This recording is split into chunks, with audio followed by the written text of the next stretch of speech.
Je m'appelle Cédric Charlier. Donc, aujourd'hui, je vous présente une session sur les architectures de Power BI. Donc, qu'est-ce qu'on va discuter? On va discuter un peu architecture interne de Power BI, comment ça fonctionne exactement, mais aussi comment se connecter avec des bases de données, avec du Azure. On l'a vu avec Franck Mercier, il y a moyen.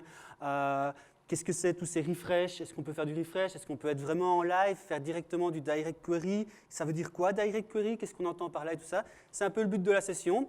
Et de temps en temps, on glissera une petite nouveauté, comme ça, pour vous montrer que voilà, les choses, elles évoluent assez rapidement. Donc, comme toujours, merci aux sponsors, parce que sans eux, il n'y a pas moyen d'organiser ce genre d'événement. Passez les voir et tout ça. Moi-même, qui je suis? Je suis Cédric Charlier, donc je l'ai déjà dit 2 fois. Je suis architecte en business intelligence et en data architecture et tout, information architecture, vous mettez un peu ce que vous voulez derrière. Ma particularité par rapport à tous les autres speakers, c'est que moi, je ne travaille pas dans une SS2I, je ne travaille pas pour Microsoft, je suis comme vous, comme la plupart d'entre vous, un client. Voilà, je travaille pour un utilisateur final. Et donc, je ne vais pas vous vendre que oui, il faut faire ça parce que toutes les SS2I poussent vers ça. Non, je vais vous le vendre parce que moi, ça me sert tous les jours et je l'ai implémenté dans la société qui me paye. Voilà. Alors, mon profil, c'est vraiment orienté pour tout ce qui est délivré rapidement au client. Délivrer quelque chose de qualité, mais délivré rapidement. Donc, c'est pour ça que vous trouvez plein de choses sur l'agilité, open source et tout ça. Ça, c'est vraiment mon but, pas dans la vie, mais dans ma vie professionnelle. Donc, on va refaire un petit peu l'historique, mais très rapidement. Il était une fois, le premier qui est arrivé, c'est Power Pivot. Il est arrivé en 2010. Il est arrivé comme quoi? Comme un add-in. C'était dans Excel, c'était génial. Ça permettait de remodéliser des choses et tout ça. Mais en fait, c'était un peu compliqué à utiliser. Et on nous sortait le X-Velocity Engine à ce moment-là. Et donc, ça a changé de nom. C'est devenu le modèle tabulaire tel qu'on le connaît. Mais ça, c'était déjà dès 2010.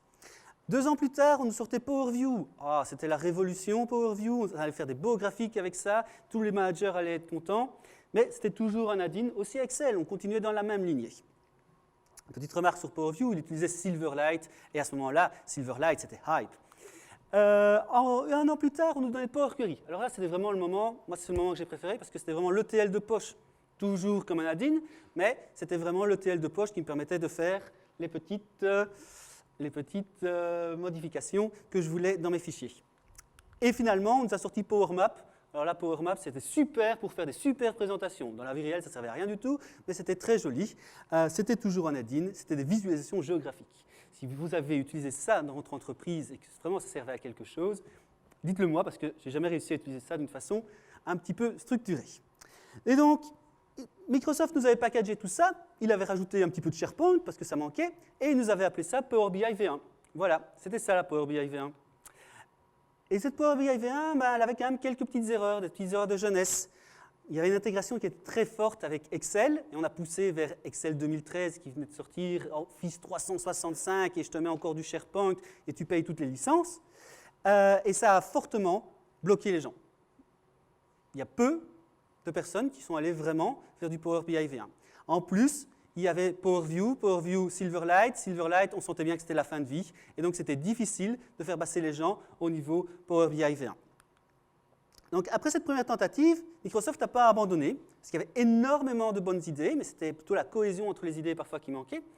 Et de toute façon, sous Excel, ils n'ont toujours pas abandonné et ils veulent continuer. Et donc maintenant, dans la version Excel 2016, vous pouvez aller voir Danny Horter là-dessus, vous avez Power Query, on l'a renommé, et c'était peut-être pas très pertinent de le renommer en Get and Transform.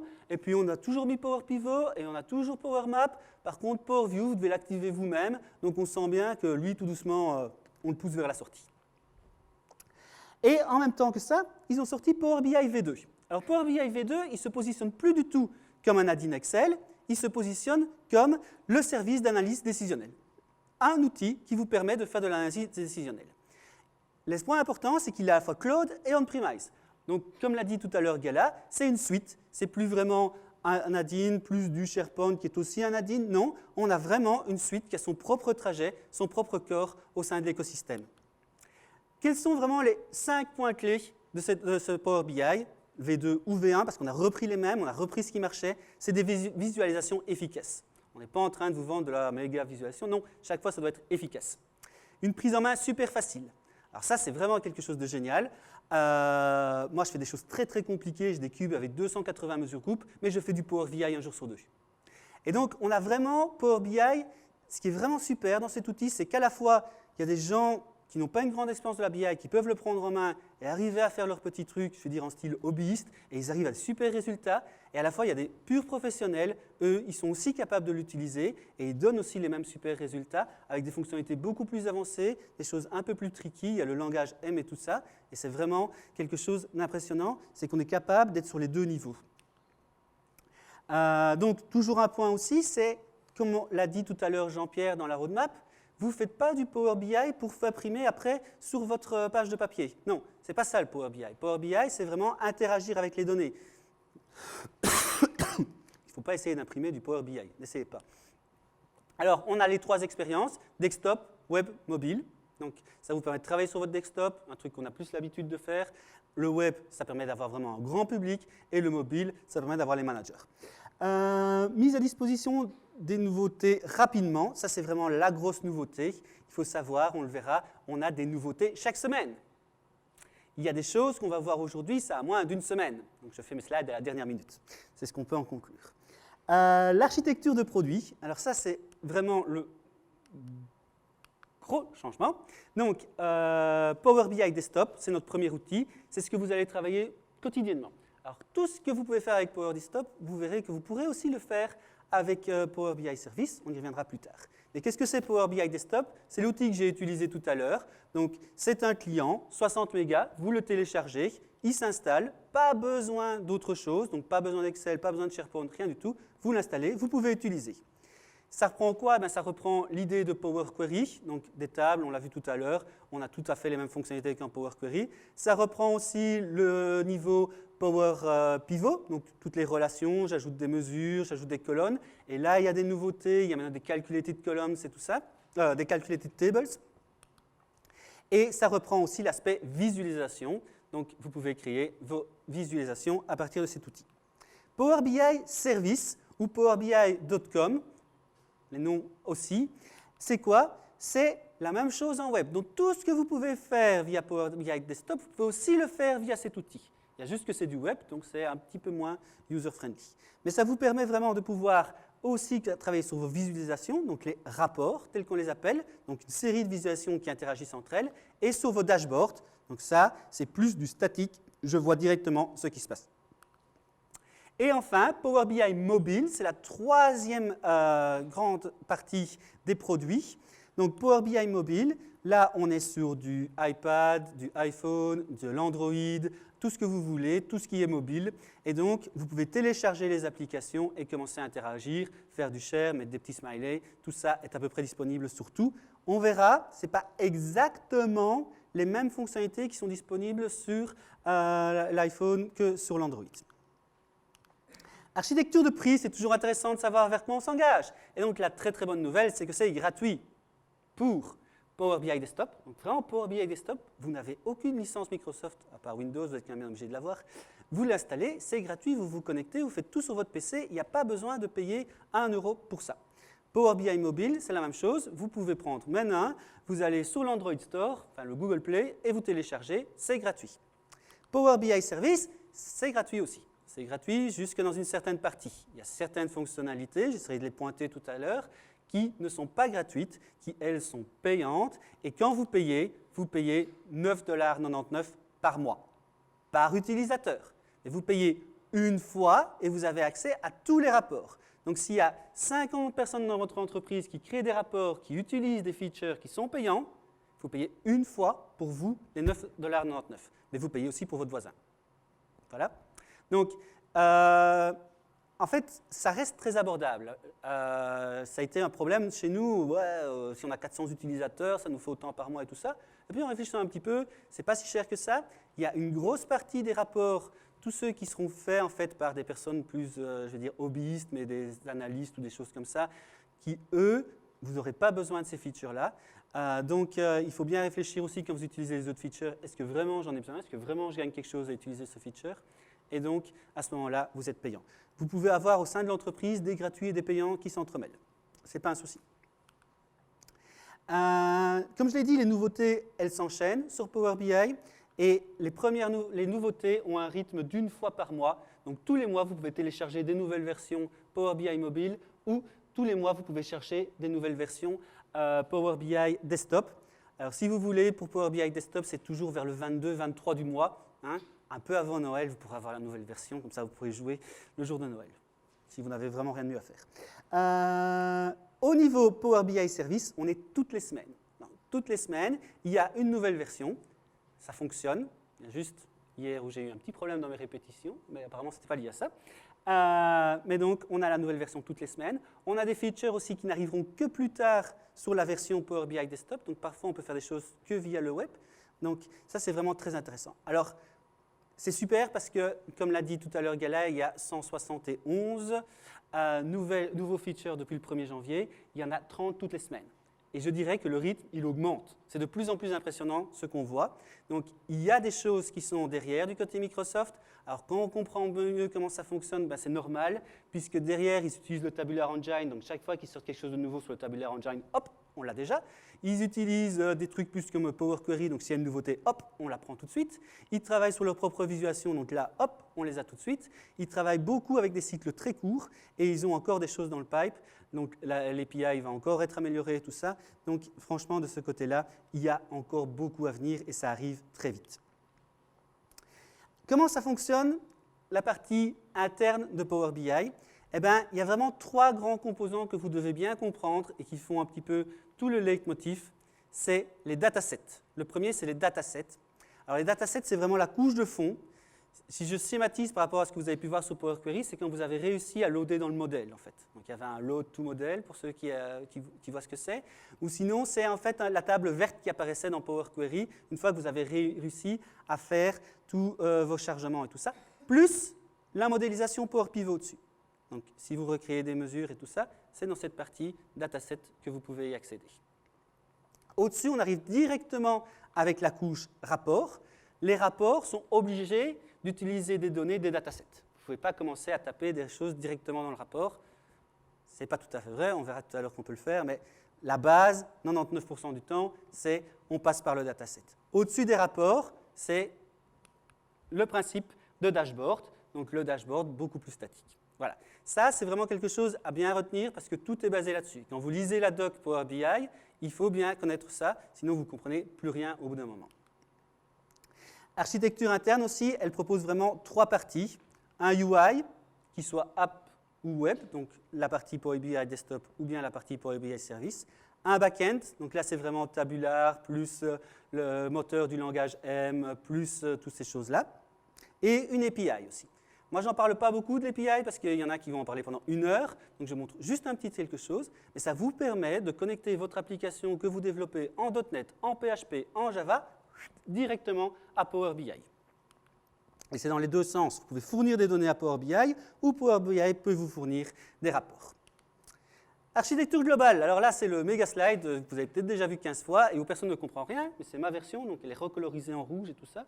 Donc, j'essaie d'être un peu plus clair que les autres. Power BI Service, il s'appuie sur l'architecture interne. Donc, vous avez dataset, rapport, dashboard. À partir de là, vous avez vos applications sur vos téléphones portables qui peuvent se connecter uniquement au dashboard. Ce n'est pas possible d'aller, à partir d'un téléphone portable, sur du rapport. Par contre, quand vous utilisez le format au-dessus, le format tablette, vous pouvez aller sur les rapports et sur le dashboard.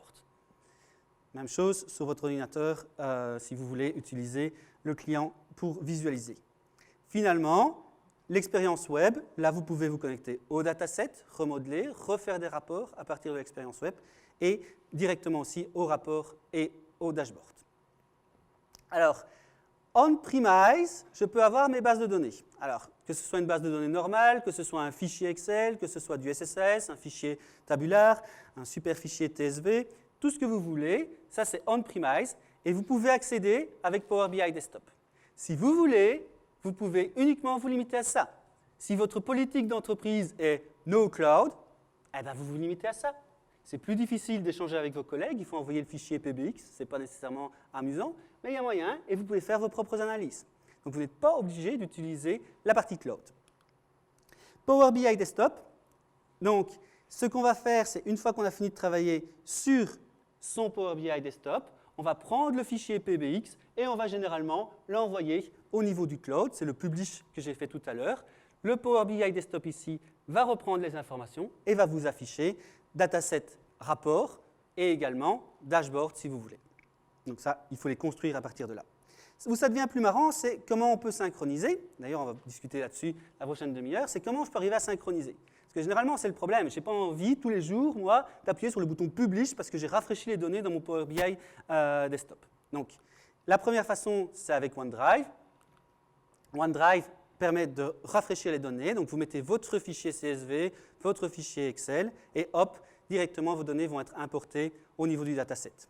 La deuxième façon, c'est le Personal Gateway. Si vous n'avez pas OneDrive, vous pouvez utiliser le Personal Gateway qui permettra, lui, d'accéder aussi à vos bases de données.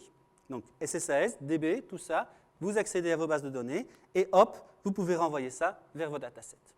Si maintenant vous êtes déjà une société qui est orientée cloud, alors là, vous avez déjà de l'Azure Storage, de l'Azure SQL Database, du HD Insight et tout ça. Et là, vous pouvez vous connecter sans aucun problème, connexion directe, direction les datasets. OK?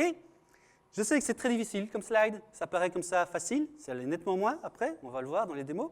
Mais ça, c'est l'idée globale, c'est la big picture. Alors, on va directement commencer avec la première démo. Donc, qu'est-ce qu'on va voir? On va utiliser le Personal Gateway. Donc, le Personal Gateway, c'est un petit logiciel que vous pouvez télécharger aussi gratuitement de Microsoft. Vous l'installez sur votre PC, pas sur votre serveur. Sur le serveur, c'est un autre qui va arriver. Il n'est pas encore là, donc pour l'instant, c'est du Personal Gateway. Donc, ça va tourner sur votre desktop, ce petit logiciel, et il va créer un tunnel entre le cloud et votre PC. Il va créer un tunnel uniquement quand il en a besoin. Donc ça, c'est un petit peu technique, je ne vais pas aller dans les détails là-dessus. Mais ce qui est important à comprendre, c'est que si au moment où vous devez rafraîchir, le Personal Gateway n'est pas là parce que vous êtes dans le train, vous avez fermé votre PC, eh ben, il n'y a pas de rafraîchissement. Donc c'est bien pour utiliser, mais ce n'est pas là-dessus qu'on va construire tout le dashboard d'entreprise qui est affiché dans le hall et qui ne peut pas planter. Alors, qu'est-ce qu'on va faire? Ici, j'ai pris une solution qui est de dire « Ah ben, j'ai déjà développé ça en fait en Power BI V1, ça fait 2 ans que je l'ai. Qu'est-ce que ça fait? Ça se connecte à la DB, ça se connecte à des fichiers. Voilà. Donc, j'ai mon petit Power Query, mon petit Power Pivot là-dessus. Et je vais pousser cela tout simplement à partir de Power BI Service. Je vais me connecter à mon fichier Power BI. Il va envoyer quoi? Il va envoyer les données qui sont actuellement dans le Power BI et les métadonnées. OK? Donc ça, je vais le montrer.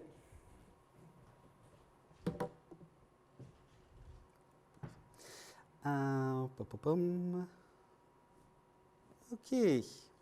Donc je n'ai même pas besoin de ça. Je vais me connecter directement à partir d'ici. Voilà. Donc je vais faire un nouveau dataset. Je vais choisir un fichier. Mon fichier, il va être local. Et je vais prendre ce fichier-ci, Sample Data Power Query. Donc, qu'est-ce que c'est que ce fichier? Je pourrais l'ouvrir. C'est un fichier Power Query sur lequel j'ai été rechercher des données qui sont ailleurs et qui m'inquiètent un petit peu parce qu'elles ne sont pas là. Si elles sont là. C'est juste que... Architecture hybride, voilà. Qui sont dans ce fichier-là, qui est un simple fichier que lui, je dois ouvrir. Un vieux fichier Excel. C'est encore une extension XLS. Alors, ce vieux fichier, qu'est-ce qu'il a? Il a 20 lignes, 19 lignes qui sont ici. Voilà, c'est ce que j'ai. Et donc, j'ai créé un Power Query qui va se sourcer sur ce vieux fichier Excel. Il retravaille un petit peu mes données. Et maintenant, ce que je crée, c'est une connexion à partir de Power BI Service. C'est gentil. Files, Local File. Je l'avais déjà fait. On va recommencer. Open. Voilà. Je l'avais déjà fait. Donc, il me remplace et j'ai ici mon Sample Data Power Query. OK. Donc, à partir de là, je peux faire mon premier rapport. Je vais juste montrer le total, comme ceci. Je n'ai pas le bon chiffre. Donc, je sauve mon rapport. Voilà. J'ai donc un rapport qui se crée ici. Ici, j'ai toujours mon Power Query. Et ce que je vais lui demander, c'est de se rafraîchir. Donc maintenant, je vais lui dire « rafraîchis-toi ». Alors la première fois qu'on fait un refresh, 99 fois sur 100, ça plante. Voilà. Alors pourquoi ça plante? Il faut aller voir dans refresh au niveau du schedule. Et on voit que mon gateway est bien allumé, ça je n'ai pas oublié de le faire, mais qui se plaint qu'il n'arrive pas à accéder à mes credentials. Donc ça, il suffit de faire Edit Credentials, Sign In. Voilà. OK, il a l'air plus content. Donc, Refresh Now.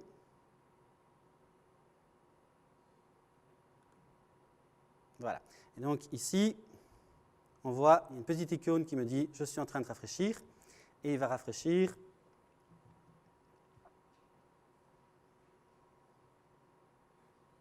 Je regarde ici et mon volume a changé. Donc, pourquoi? Parce que, en fait, je n'avais pas chargé du tout le bon fichier, donc j'avais déjà chargé le fichier total. Donc, ce que je vais faire maintenant, c'est juste l'inverse. Je vais utiliser mon fichier sample data que j'ai ouvert ici. Je vais rajouter une série de lignes, sales order. Je les ajoute ici. Hop. Je repars ici. Donc je sauve ici. Je ne touche pas à mon fichier Power Query. Hein, je touche qu'au fichier de source. Donc je ne change que mes sources. Je fais Refresh Now. De nouveau, ici, super petite icône pour nous dire ça travaille. Pas trop longtemps. Je retourne sur mon rapport, refresh, je repasse à 19,63K. Donc ça, ce qui est très important ici, c'est que si je retourne sur mon slide, qu'est-ce que je vois? Je vois que ici, je n'ai pas touché à mon super Power BI qui est ici, j'ai touché qu'à mon fichier qui est là, je le mets à jour et automatiquement Power BI Service arrive à se mettre à jour. Alors comment est-ce que ça se passe? Ça se passe parce que mon fichier Power BI V1 a envoyé mes données, ça c'était bien, la première fois, il a poussé mes données, mais il a aussi envoyé les métadonnées. Et en fait, Power BI Service, qu'est-ce qu'il fait quand on lui demande un rafraîchissement? Il utilise les métadonnées pour savoir où il faut se connecter. Et donc, il utilise les métadonnées pour savoir que votre source, elle est ici et pas là. Et ça, c'est très intéressant parce que maintenant, je peux effacer mon fichier Power BI V1. Tout le fonctionnement a été poussé dans Power BI Service. Même mes formules Power Query ont été poussées dans Power BI Service. Tout est intégré directement là. Et pour ça, il a besoin de la Personal BI Gateway, parce que je suppose que vous n'avez pas envie que powerbi.com puisse accéder au fichier qui est sur votre PC. Ce serait un petit trou de sécurité quand même. Alors là, j'ai fait des refresh now, parce que sinon, en démo, ça ne le fait pas, parce que la granularité de refresh, c'est toutes les heures. En version pro, tous les jours, en version free. Voilà, ça, c'est une des deux différences. Ça, c'est quelque chose de méga important à comprendre pour tout ce qui est Personal Gateway. C'est là, on envoie les métadonnées, et donc la deuxième fois, on se reconnecte directement au fichier qui est là. C'est clair? Pas de questions? Si vous avez des questions, n'hésitez pas, vous pouvez m'interrompre. Je suis dans les temps, donc il n'y a pas de souci. Alors, les limites à ça, bonne compréhension du modèle, parce que ça, j'ai déjà donné des cours et tout ça, et il y a peu de personnes qui comprennent ce modèle avec les métadonnées qui sont envoyées, et puis qu'il y a la connexion qui se fait directement. Donc c'est vraiment quelque chose à bien enregistrer. Et la première fois, ça fonctionne aussi. On dit toujours, oui, la première fois, ça fonctionne. Oui, la première fois, il envoie les données et les métadonnées. Le Personal Gateway n'est pas nécessaire si la source du fichier Power Query est le cloud. Donc, si je m'étais connecté à une Azure SQL Database, là, je n'ai pas besoin du Personal Gateway puisqu'il ne va pas utiliser ce tunnel pour aller sur votre PC. Il va directement se connecter dans le cloud. Et donc là, vous n'avez pas besoin du Personal Gateway. J'ai montré ici avec du Power Query, parce que ça m'amusait plus que de montrer avec du Power Pivot, mais je préfère la même chose avec du Power Pivot. Également, j'aurais pu tout faire à partir de mon outil desktop, Power BI Desktop, et faire directement un fichier Power BI. Donc, c'est la même logique. Ici, je l'ai montré avec du Power BI V1, mais c'est la même logique en Power BI V2. Et donc, quand j'ai fait ma démo tout à l'heure, même chose, je lui ai envoyé les informations pour qu'il se connecte localement à mon fichier TSV. On ne l'a pas vu parce que je n'ai pas fait de refresh, mais c'était la même logique. Alors, il y a des gens qui me disent « Ouais, mais dans ton schéma, tu montres le super OneDrive. » Qu'est-ce qui se passe si je mets ça sur OneDrive? Donc, je mettrai mon fichier Power BI sur OneDrive. Power BI Service. Donc, de nouveau, j'envoie. Quand il y a un rafraîchissement, est-ce que c'est ça? Non. Alors, ce n'est pas tout à fait correct. Mon slide n'est absolument pas correct. Il faut que je le change. Il n'est absolument pas correct, donc je vais directement le skipper. Si vous passez par du OneDrive, vous n'avez pas d'avantage, en fait. Donc, si je mets du Power BI V1, du Power BI V2 sur mon OneDrive, je n'ai aucun avantage, puisque de toute façon, il va envoyer que les métadonnées, et donc il va repasser par le Personal Gateway, qui va directement accéder aux données qui sont sur votre propre PC. Donc, il n'y aurait pas d'avantage à faire ça. Alors, pourquoi est-ce qu'ils ont inventé quand même les fonctionnalités au niveau du OneDrive? Premièrement, au niveau du OneDrive, vous pouvez directement vous connecter à des fichiers CSV. Et là, si vous mettez à jour les fichiers CSV qui sont sur votre OneDrive, eh bien, directement Power BI les récupère de là. Oui? Si effectivement c'est un fichier qui est généré en CSV par notre outil, oui? le fait de rajouter des lignes sur le fichier CSV toutes les heures, j'ai rien à faire pour Power BI qui se connecte et met à jour. Oui, tout à fait. Donc la question est, j'ai un outil qui va générer des informations dans un fichier CSV sur mon OneDrive. Si vous avez créé la connexion directement à partir de Power BI Service sur votre OneDrive, eh bien, vous n'avez pas de problème, vous n'avez rien, pas de Personal Gateway à mettre en place et tout ça. Vous avez l'avantage que ça se rafraîchit directement. Un autre avantage, c'est, et là on devient très technique et très pointu, si vous n'avez pas chargé les données dans votre modèle. Donc en Power BI V1, il y a vraiment cette option Load to Model. On ne sait pas très bien à quoi ça sert parfois. Ça n'a pas beaucoup d'expérience, il faut le faire. Faites-le, toujours. Et bien alors, vous pouvez passer par le OneDrive et le OneDrive va être capable de lire même si les données ne sont pas dans le modèle. OK? Slide suivant. Direct Query. Qui a déjà entendu parler de Direct Query ici? Une personne, deux personnes, trois personnes. Oh, il y en a quand même qui commence à. Donc, Direct Query, c'est une autre façon de fonctionner. Tout ce qu'on a vu jusqu'à présent, avec ces rafraîchissements et tout ça, et qu'on envoyait les métadonnées, on oublie et on repasse à autre chose. L'idée, vous êtes sur Power BI Desktop, vous vous connectez soit à Sapana, ça c'est nouveau, c'est une nouveauté, ça fait qu'une semaine qu'on a le connecteur à Sapana, je ne vais pas le montrer. On peut se connecter aussi à une DBSQL, ou on peut se connecter dans le cloud, à du SQL Data Warehouse, à du Azure SQL, à du Spark, et on travaille au niveau de Power BI Desktop. J'envoie Power BI Desktop dans le cloud, donc je fais un publish, ça va créer mon Power BI Service avec les datasets, et quand je vais faire une requête, par exemple sur mes données qui sont dans le cloud, je vais recevoir un résultat. Alors, quel est le changement total? C'est que je n'ai pas poussé le contenu de mes sources qui sont ici à l'intérieur de Power BI Service. Non, c'est quand Power BI Service va se dire « j'ai besoin de données », qui va envoyer la requête. Alors, ça, on va donc avoir tout le temps un flux. J'ai une requête, Power BI Service, je l'envoie vers le Data Warehouse, je reçois un résultat. Pour chaque rapport, il va générer une ou deux queries. Donc, ici, on va tourner tout le temps comme ça. Vous pouvez aussi tourner en on-premise. Donc, si vous le faites à partir de Power BI Desktop, vous pouvez avoir la même interaction avec Sapana, avec SQL. Je vais peut-être faire une petite démo. Alors, je vais prendre une nouvelle source de données. Alors, je ne retiens pas le nom par cœur, donc je vais me connecter à une Azure SQL Database. Donc, le serveur, il est ici.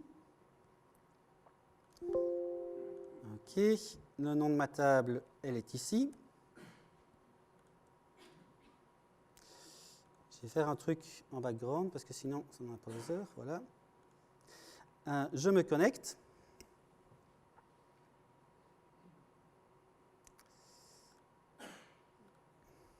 J'ai oublié de démarrer mon Visual Studio, mais ce n'est pas grave. Alors, une nouveauté aussi. Ici, si je choisis la table Sales, j'ai la preview bien sûr, mais j'ai le petit bouton ici, là, Show Related Tables Alors ça, bien sûr, ici, j'ai 5 tables, donc c'était pas trop difficile, hein, il y avait moyen de le voir. Mais quand vous avez 5000 tables, genre avec Sapana, par exemple, eh ben, c'est très pratique. Hop, normalement, il va me sélectionner les bonnes tables. Voilà, directement, ça a été fait. Oui? Je suis sous un connecteur Azure SQL Database. Pour avoir ça? Je vais bien le refaire, pas de souci. Oups, c'était pas l'idée du siècle, ça. Get data, mort. Et puis ici, là. Oui.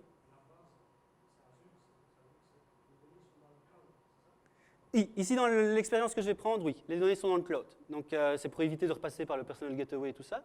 Mais il y a moyen aussi de passer par le personal gateway. Mais ici, on est donc dans le cloud, mes données sont déjà dans le cloud.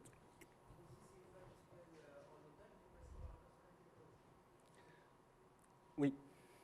Oui. Oui. Ou alors, il y a différentes façons. Et donc ici, le but est de montrer du direct query. Ce qu'il faut comprendre, c'est que si vous avez une DB dans le cloud ou même on va pousser vers du data warehouse, un data warehouse dans le cloud, l'idée n'est pas de tout remettre dans Power BI. Ce serait ingérable. Vous avez beaucoup trop de données, votre Power BI il va exploser. Ce n'est pas fait pour ça. Power BI, je rappelle, c'est fait pour faire des interactions avec les données. Donc il faut des volumes qui restent quand même manageables. On peut monter à des milliers de lignes, ce n'est pas ça le souci. On peut monter à des millions même. Le milliard, je ne le tenterai pas. Okay. Donc il est normal ici que si vous avez 1 milliard de lignes dans votre table, vous vous dites non, là on ne va pas supporter et je vais plutôt faire à ce moment-là du direct query pour ne pas tout pousser, mais pour retourner vers le back-end qui va être plus malin et qui lui va faire la requête, qui va la gérer mieux probablement aussi également et qui va vous retourner le résultat. OK? Donc, OK, connect. Voilà. Donc, ici, je resélectionne les bonnes. OK, j'ai tout ce qu'il faut. Load. Il me propose donc 2 modes. Donc, comme je l'ai dit, moi, ici, l'import, mais là, comme je viens d'expliquer sur la question précédente, le problème de l'import, c'est que ça risque de faire beaucoup trop de lignes et ce ne sera pas gérable, ce n'est pas ce que je veux. Non, ce que je veux, c'est utiliser ma database, que je paye déjà dans le cloud. Je paye déjà une fois, donc continuons, direct query. OK. Ici, il va me créer quand même, on voit, si je fais assez vite, qu'il me met que c'est des live connections. Il me met qu'il attend les queries, alors ça c'est normal, pour que je puisse avoir quand même une expérience intense, un peu élégante, il me charge quand même des données. Donc, ici, je peux commencer à créer mon rapport. Donc, je vais utiliser un order date, total amount, il me fait les queries.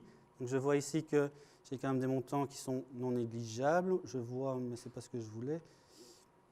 Voilà. Donc, j'ai un total de 108 millions. Je vais faire order date, total amount, order date, voilà. Ça, c'est la répartition sur les différents jours où j'ai fait des tests. Comme ça. Donc, j'ai toute l'expérience utilisateur. Count of order, je le passe comme ça. Voilà, 83 cas. Donc, j'ai 83 000 commandes pour un total de 108 millions. Donc, ça, c'est directement du direct query. Chaque fois que j'ai fait une query ici, eh bien, directement, il va aller faire. Chaque fois que je fais une interaction ici, donc si ici je sélectionne, voilà, il y a 2 queries qui sont parties sur ma database et qui ont retourné les 2 nouveaux chiffres, 7 millions et 5 672. Alors, une fois que j'ai fait ça, je vais le publier. Je ne vais pas mettre ça là, je vais mettre ça là, et je vais l'appeler Direct Query. OK. Save. Donc, je vais publier ça dans le cloud.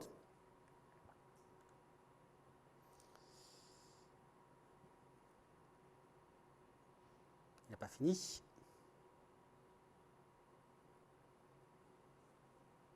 OK, succès. j'ai ici mon nouveau dataset et j'ai ici mes nouveaux rapports. Alors, boum, la première fois que j'arrive dessus, il ne veut pas. Pourquoi? Parce que mes credentials ont été mis depuis mon PC et j'ai poussé ça vers le cloud. Donc ça, il me dit, attention, trou de sécurité, je veux que tu édites tes credentials.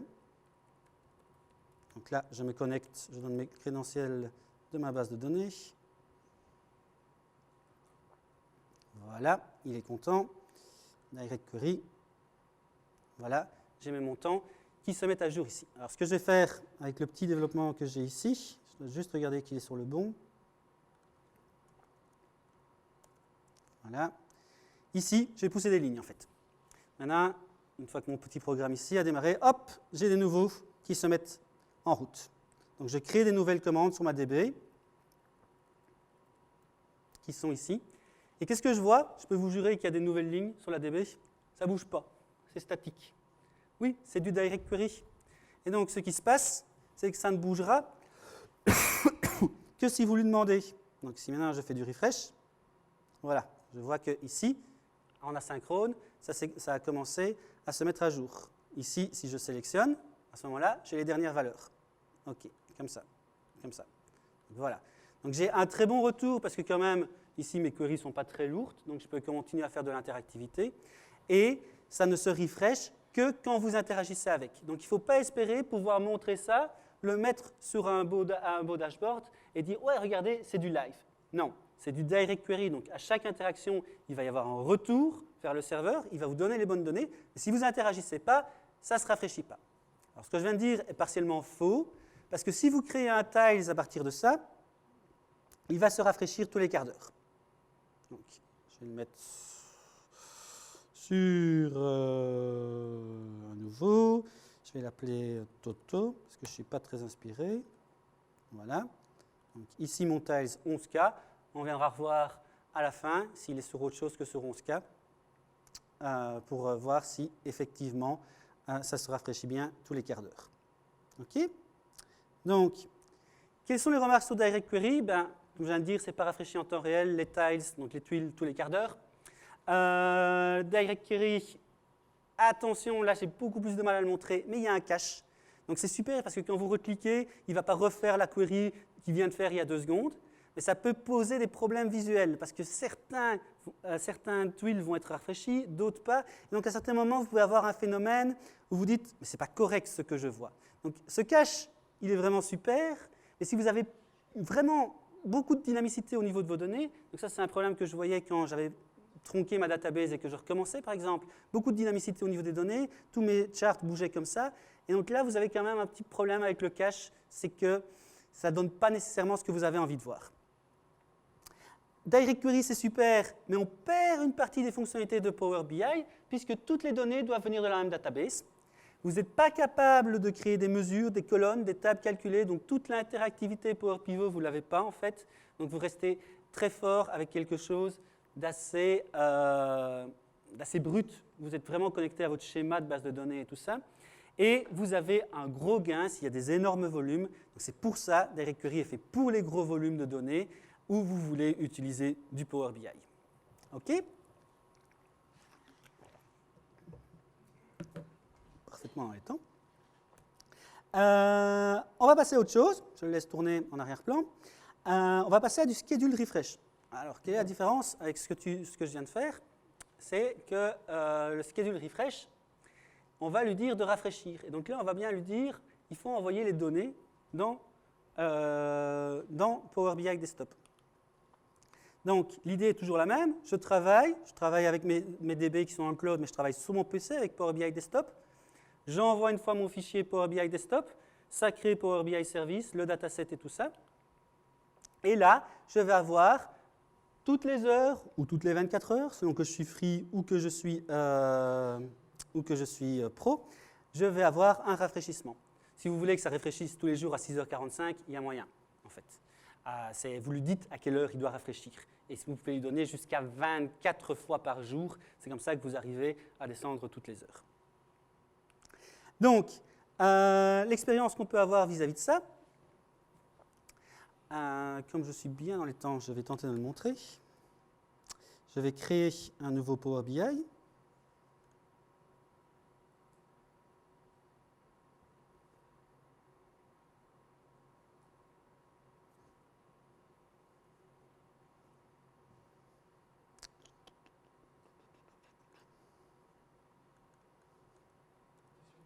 Oui, n'hésitez pas. Là, je suis en local.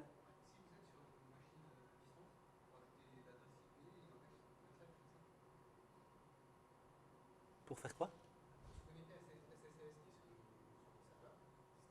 Oui. Oui, mais là, de toute façon, je vais me connecter à Azure. Donc, mais si vous voulez vous connecter à quelque chose qui est on-premise, vous mettez l'adresse IP ou bien le nom du serveur, bah, ça suffit, généralement. Sauf si l'instance est nommée, dans ce cas-là, il faut rajouter backslash et le nom de l'instance. Mais bon, généralement, on ne travaille pas avec des instances nommées, enfin, ça dépend un peu des sociétés. Donc ça, je ne peux pas répondre. Oups. Donc get data. Je vais retourner de nouveau sur ma database Azure. Hop. Hop. OK.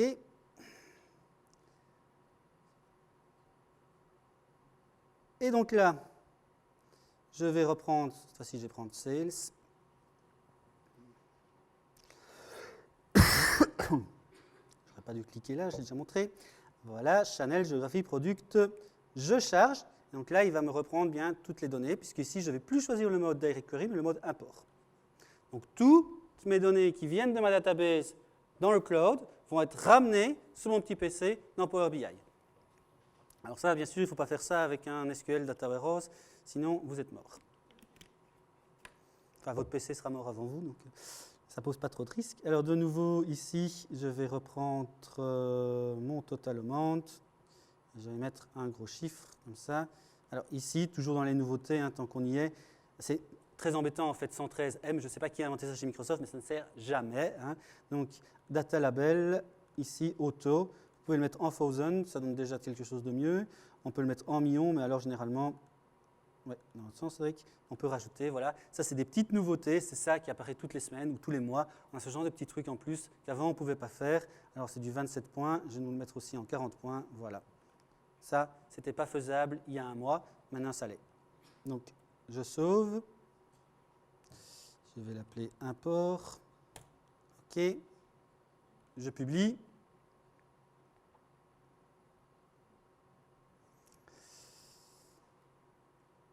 Pendant que je publie, je vais voir. Ah non, ça ne s'est pas rafraîchi. Pas encore. Ça va arriver. Voilà. Donc, j'ai déjà mon rapport import qui arrive là. OK. Alors, aussi, là, vous voyez que je n'ai plus le problème normalement. Je ne devrais plus l'avoir. La première fois que je m'étais connecté à cette database et que j'ai poussé un fichier vers Power BI Service, il m'a dit « Ouais, le credential n'est pas correct, enfin, tu ne l'as pas redonné, donc il y a un risque de sécurité, tu dois me le redonner. » Ici, il ne me repose plus la question, parce qu'il stocke toutes les informations de connexion, il les stocke directement dans une espèce de métatable, et donc ce n'est pas par fichier que vous uploadez qui gère ces connexions. Il est plus malin que ça. Et donc ici, j'arrive au schedule refresh. Donc, data source credential, là, il ne va pas vouloir, bien sûr. C'est uniquement pour ça, pour m'embêter. Il ne veut pas parce que si j'avais peut-être 2 fois de la même façon, il aurait bien voulu. Mais là, il a un peu plus de choix, donc voilà. Schedule refresh, voilà, je peux activer. Et donc, c'est ici où je peux définir à quelle heure. Donc, moi, je suis sur Bruxelles, donc je vais faire ça, daily, et ici 3 heures du matin, et ici, je vais essayer de le mettre à 12 heures, ouais, je ne peux pas, à 13 heures, on sera hors session. Voilà, PM. Donc qu'est-ce qu'il va faire à 1 heure, à la toute fin de la session? Normalement, il devrait se reconnecter pour rafraîchir les données qui sont là. La table étant toujours alimentée par le petit programme ici qui tourne en continu, on devra avoir d'autres chiffres. OK. Donc là, je vais aussi pinner ceci. Et on verra ça tout à l'heure. OK. Donc si maintenant je veux déjà faire un refresh, il y a toujours l'option Refresh Now. Et donc, ici, je retourne ici, le schedule refresh. L'idée, c'est vraiment ça. Donc, c'est d'avoir de temps en temps un download complet de votre base de données qui va être stocké dans Power BI Service. Grosse différence avec Direct Query qui ne fait jamais cela. Donc, les remarques, c'est attention au volume de la source. L'expérience est plus complète. On n'a pas l'expérience complète de Power BI, en fait. Il y a une négation qui est un petit peu sortie, là. On n'a pas l'expérience complète, donc les mêmes choses que sous Direct Query. Rafraîchissement prévu toutes les heures ou le jour. Alors, nouveauté aussi, ça c'est vraiment la toute grosse nouveauté. Là, je l'ai montré tout ça avec des DB. Maintenant, je voudrais montrer quelque chose avec du tabular ou du multidimensionnel. Alors, ça s'appelle Live, parce que chez Microsoft, apparemment, il y a 3 équipes, puisque Live, Direct Connect, Direct Query, c'est la même chose en fait. Donc, il ne faut pas s'en faire, mais pour l'instant, ça s'appelle Live. C'est le même principe. Mais il va y avoir une petite expérience en plus. Et ça, c'est vraiment quelque chose qui est bien vu. Donc ici, je me connecte à du SSAS, qu'il soit tabulaire ou multidimensionnel, je peux avoir l'expérience sur les deux. Je me connecte avec Power BI Desktop. La première fois que je fais une connexion, hop, j'hérite des données, mais j'hérite aussi de tout mon modèle. Donc tout le modèle qui était dans SSAS, donc mes hiérarchies, mes dimensions et tout ça, je ne dois pas remodéliser. C'est directement intégré dans mon outil. Donc je ne dois pas commencer, ce n'est pas que des données que j'importe, j'importe aussi tout le modèle. Tout le modèle, il y a 2-3 petits points d'attention. Donc ça, je peux essayer de le montrer maintenant. OK, je vais commencer un Power BI Desktop. Donc, vraiment, l'idée, là, c'est de se dire, avant, ce qui se passait quand vous importiez en fait, d'un modèle multidimensionnel ou tabulaire, vous importiez les données. Et si vous aviez des dimensions, des hiérarchies, enfin, des attributs, tout ça qui avait été fait, c'était embêtant, vous deviez tout refaire. Vous étiez vraiment retour à la case départ. Ici, pas du tout. Avec Live, ça va vous permettre de directement utiliser votre modèle. Donc, je le fais sur une database Analysis Service. Mon serveur database AdventureWorks 2012. Ici, il faut cocher le Explore Live. Alors, depuis que j'essaye, ça fait qu'une semaine qu'il est sorti, mais de temps en temps, il se dégrise. Il faut juste activer, désactiver l'option au niveau de la configuration. Il a l'air de s'être réveillé. Voilà. Donc, ici, il me permet de choisir tout à fait ma perspective. Donc là, sur AdventureWorks, c'est vraiment le cas par défaut. Il me montre tout ce qu'il a à l'intérieur. Si je fais OK, vous voyez qu'ici, j'ai mes tables de facts qui sont ici, avec les traductions en français et tout. Donc tout ça, c'est supporté. Ma dimension date qui est directement ici et que je peux aller utiliser. Je n'ai pas dû tout refaire, cette modélisation. Si vous aviez déjà utilisé ça précédemment, c'était vraiment très embêtant. C'était à vous dégoûter d'utiliser SSAS avec Power BI. Maintenant, vous avez toute l'expérience. Et donc, si ici, je fais mois de l'année, le reporting financier, les bénéfices, voilà. J'ai un KPI. Alors oui, c'est une bonne idée, ça. Ça aussi, c'est une nouveauté. Donc, les KPI, il y a moyen de les avoir. Ça fait 2 semaines, peut-être qu'on peut les avoir. Donc, je peux avoir mes points rouges ou mes points verts qui sont ici. Ce n'était pas du tout ça que je voulais montrer. Écart de budget, hop, voilà. Et je peux ici interagir avec ceci. Voilà. Donc, vous avez toute l'expérience à ce moment-là d'utiliser votre cube. Il est dans un système Direct Query. Donc, il va faire les queries un par un, il n'a pas ramené tout le contenu de votre cube, et vous pouvez interagir comme si c'était Excel en fait. Si vous aujourd'hui vous jouez avec des pivot tables, eh bien, vous pouvez remplacer vos pivot tables par ça, ça fait des plus jolis graphiques et tout ça, mais franchement, il y a du potentiel là-dedans. OK? Pas de questions là-dessus? Oui? Pardon?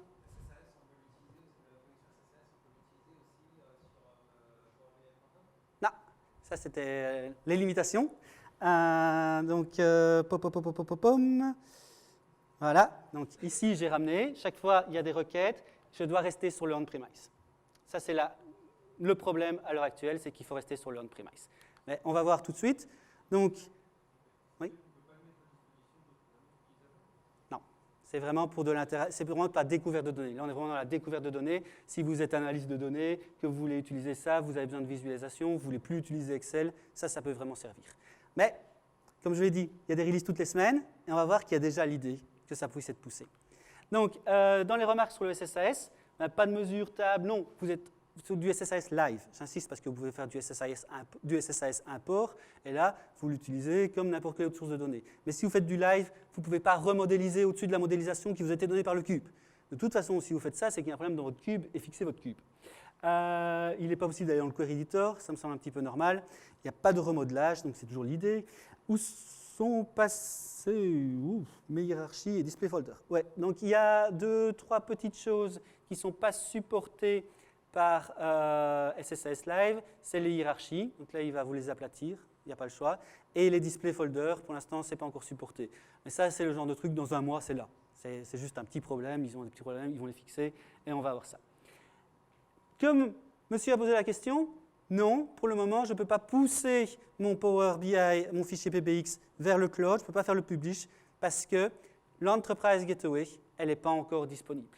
Donc l'Enterprise Gateway, ils ont sorti, ça s'appelle Data Management Gateway, ils ont sorti ça il y a 2 ans, ils n'en sont pas contents, ils vont le changer, ça va arriver, c'est peut-être pour Noël, sinon ce sera pour l'Épiphanie. Pour Tabular, ça marche déjà, oui, mais c'est sur l'ancien, sur le Data Management Gateway. Donc ça, c'est super, ça introduit mon slide suivant, qui vous explique que pour le Tabular, vous pouvez le faire. C'est la même expérience, et là que vous avez déjà ça. Le problème, c'est la Data Management Gateway, parce que la Data Management Gateway, elle n'est pas optimale, et donc ils sont en train de la repenser, et donc ça marchera mieux à l'avenir. Si vous avez déjà essayé ça, il y a parfois quelques légers problèmes, il y a très peu de clients qui l'ont fait, mais donc ça, c'est l'avenir. Alors, avant-dernier modèle, je crois. Donc, tu pushes avec une API. Donc, ici, quelle est l'idée? C'est bien joli, Cédric, mais jusqu'à présent, tout ce que tu nous as montré, ça ne se rafraîchit pas directement. Et moi, mon manager, il veut voir nos ventes en temps réel. Et donc, je veux lui afficher le chiffre et il s'update toutes les secondes. Chaque fois qu'il y a une vente, hop, je veux que ça se mette à jour. Pour ça, il y a une seule solution, c'est le push on API.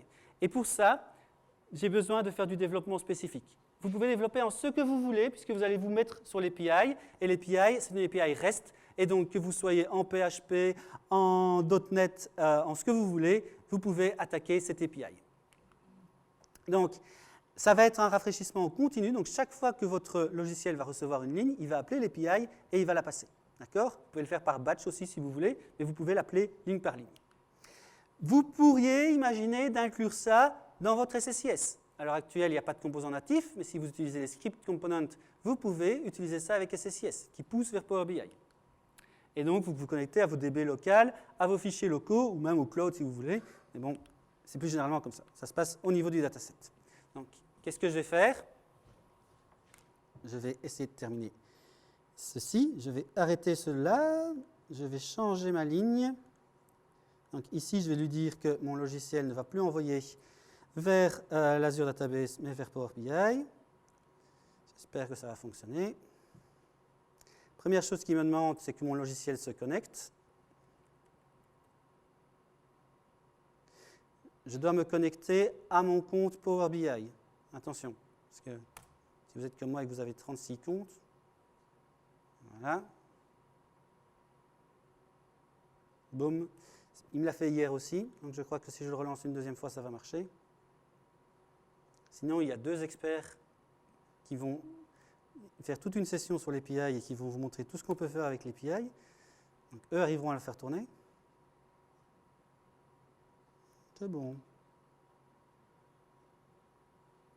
Voilà. Et donc là, il est en train de me pousser chaque fois une ligne par une ligne vers l'API. Donc, qu'est-ce qui s'est passé avec ça? Si je retourne directement du côté ici, je vois que j'ai un nouveau dataset qui s'appelle Real-Time API. Je peux l'utiliser pour faire un total amount. Là, on va mettre comme ça. Donc il est à 16,99K pour le moment. Je vais sauver ça comme un rapport. Donc real time. Je l'ai ici. Hop, 16,99. Il est en train de pousser. Donc hop, vous voyez qu'il ne va pas très vite parce qu'il le fait ligne par ligne. Il y a chaque fois un moment de latence. Donc il vaut mieux faire ça peut-être par batch de 10 ou 15. Donc ça, c'est les choses qu'on apprend. Mais ici, ça ne bouge pas. Alors, ça ne bouge pas parce que, si je veux le rafraîchir, ah oui, là, il a bougé, il est à 38,79. Mais je n'ai toujours pas mon interaction live. Qu'est-ce que je dois faire pour avoir mon interaction live? Hop, je mets ça sur un dashboard. Et là, vous voyez, il est à 50,91, 53,08. Là, maintenant, merci Cédric, ici, j'ai mon truc qui bouge en live. Je peux enfin faire, et c'est la seule possibilité si vous voulez avoir un truc qui bouge comme ça, c'est d'utiliser l'API. À l'heure actuelle, il n'y a pas d'autre moyen. OK? Pas de questions là-dessus? Oui? C'est une bonne question. Je crois. Mais je confirmerai. Si vous me donnez votre adresse email, l'information est disponible aussi sur... Oui, dans la version gratuite, je réponds oui. Mais la différence est au nombre de lignes que vous pouvez pousser par minute ou par heure, je ne sais plus exactement, ou par jour. Voilà. Donc vous avez 10 000 rows d'un côté, 1 milliard de l'autre. Voilà. Quelqu'un d'autre derrière qui a une question? Donc, je prends ma donnée, en fait. Je prends ma donnée qui vient de mon application. Ici, je n'ai même pas de DB, moi. Donc, c'est une application qui génère directement et qui pousse elle-même vers l'API. Et l'API, elle envoie vers Power BI Service, tout simplement. Ce que vous pouvez faire, c'est avoir une application ici qui intégrerait dans votre DB. Voilà, elle va intégrer dans votre DB. Et vous allez requêter pour avoir les nouvelles rows et vous les envoyer vers l'API. Vous pouvez faire ça avec un SSIS ou cette idée-là. Et donc là, vous avez un truc qui est plus ou moins live, parce qu'il y aura la latence le temps que le tourne SSIS, mais bon, là, on est dans du 2-3 secondes, donc ce n'est pas un souci. OK? Alors, à partir de là, si on continue, les remarques sur l'API, parce que ça paraît super comme ça l'est moins quand on joue avec. C'est du vrai live, mais c'est uniquement sur les tiles, les tuiles, donc vous ne pouvez pas avoir du live sur vos rapports, il faudra appuyer sur Refresh. L'expérience Power BI est très limitée. Il a créé automatiquement pour moi le dataset, je ne peux pas le modifier. Donc mon dataset, il est comme ça, je ne peux pas aller commencer à plugger avec une autre dimension que j'aurais fait moi-même, non. J'ai vraiment quelque chose de très brut. Donc ça, il faut faire quand même un petit peu attention. OK. Alors, dernière solution qu'on propose, je ne fais pas de démo pour celle-là, c'est plutôt le domaine de Franck Mercier, ça quand il faut jouer avec les trucs un peu bizarres. Twitter, un sensor, n'importe quoi. J'ai un event up dans le cloud ici qui fait l'acquisition de ces choses-là. Ça pousse vers du stream analytics. Le stream analytics pousse dans le vide, pousse vers soit du machine learning. Le machine learning peut pousser vers du storage et je peux pousser tout ça vers du Power BI. Si vous utilisez cette flèche-ci sur le stream analytics, vous utilisez l'API en fait. Exactement. C'est directement natif, vous pouvez utiliser l'API et donc vous pouvez avoir ce genre de développement qui est réalisé aussi. Donc voilà, on peut utiliser Power BI pour des choses très compliquées comme ça. C'est vraiment le front-end et vous pouvez rafraîchir. Ma conclusion, il y a beaucoup d'architectures possibles. Vous pouvez vraiment faire beaucoup de choses avec Power BI, mais chaque petite chose a ses particularités. Ce n'est pas facile à comprendre. Il faudra retourner dans la documentation. La documentation a été mise à jour. Donc, si vous avez regardé il y a 2-3 mois, la documentation était vraiment très pénible. Maintenant, elle a été mise à jour. Elle est beaucoup plus complète, beaucoup plus accessible. Ils ont rajouté des pages pour que ce soit mieux expliqué. Testez. Testez franchement, surtout si vous travaillez dans une SS2I. Ne remettez pas une offre en vous disant « Ouais, je crois que j'ai vu ça et ça devrait marcher ». Testez parce qu'il y a beaucoup de particularités. Il y a « Ah oui, mais si c'est SQL Data Warehouse, alors vous n'avez pas ce feature-là. Hein » Donc, franchement, ne faites pas des offres sans avoir testé. On-premise cloud, ça arrive. Donc, on a déjà le Personal Gateway. L'Enterprise Gateway va venir bientôt. Et donc, bientôt, vous pourrez afficher et transférer vos données librement entre les deux. Franchement, après, ça fait 6 mois qu'on utilise à fond Power BI. On a commencé avec la V1, maintenant on est passé à la V2. On voit vraiment l'évolution du produit. Le produit est stable. On n'a pas de soucis avec les releases toutes les semaines. Et on est capable de construire maintenant des solutions en tant que département IT pour livrer aux clients. Donc, on avait déjà toute l'expérience Self-Service BI, ça elle fonctionne depuis longtemps. Mais maintenant, en tant que département IT, on peut aussi utiliser cet outil pour faire des front-ends qui ont du look and feel et qui peuvent faire quelque chose d'intéressant. Voilà, je vous remercie.